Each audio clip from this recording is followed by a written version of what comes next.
విద్యార్థుల సమస్యలను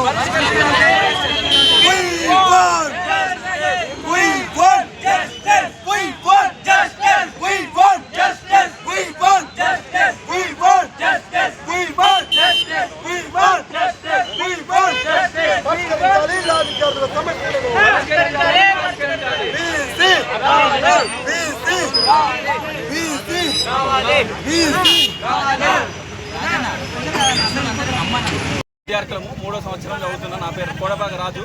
ఇక్కడ గత వారం రోజుల నుంచి కర్రీ సరిగా ఉండట్లేదు, రైస్ సరిగా ఉండట్లేదు, ఉప్పు ఎక్కువ అవుతుంది. At the same time hygienic అసలు ఉండట్లేదు. వర్కర్స్ ఎప్పుడు టైంకి రావట్లేదు. కొంతమంది తాగి మరీ వంట చేసి చాలా అభాగ్య పాలు చేస్తూ అసలు సిసలైన భోజనం పెట్టకుండా నాసి రకమైనటువంటి బియ్యాన్ని వాడుతూ ఎంత మాత్రం కొంచెం కూడా మా మీద దయ జాలి లేకుండా అసలు ఎట్లా నడుపుతున్నారో మీకు అర్థం కావట్లేదు. మేము ఎన్నిసార్లు ప్రిన్సిపల్ గారికి, మా డీసీ గారికి మేము ఇన్ఫర్మేషన్ ఇచ్చినప్పటికీ, మేము పిటిషన్స్ ఇచ్చినప్పటికీ కూడా వాళ్ళు ఏమాత్రం పట్టించుకోవడం లేదు. ఇవాళ మధ్యాహ్నం వర్కర్స్ వాళ్ళు రావడం లేదు.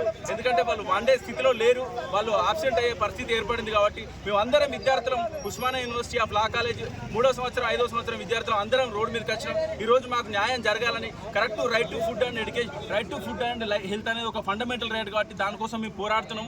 దయచేసి ప్రతి ఒక్కరు మాకు సహకరించాలని, మా సమస్యలు మీ వెంటనే వీసీ గారికి, vice chancellor of Osmania university, అదేవిధంగా Osmania university law college principal గారికి మేము మన్నవిస్తున్నాం. దయచేసి మా ప్రాబ్లం సాల్వ్ చేయండి. సమస్యలు ఏవైతే హాస్టల్లో ఉన్నాయో, మెస్సులో ఉన్నాయో వాటన్నిటి నుంచి నాసి రకమైనటువంటి బియ్యాన్ని కానీ, నాసి రకమైనటువంటి వంటలు కానీ, కూరగాయలు కానీ వాటన్నిటిని తీసివేసి చక్కటి భోజనాలు అందించాల్సిన బాధ్యత వాళ్ళకు ఉందని మేము 100% నమ్ముతున్నాం. ఇది జరుగుతుందని భావిస్తున్నాం.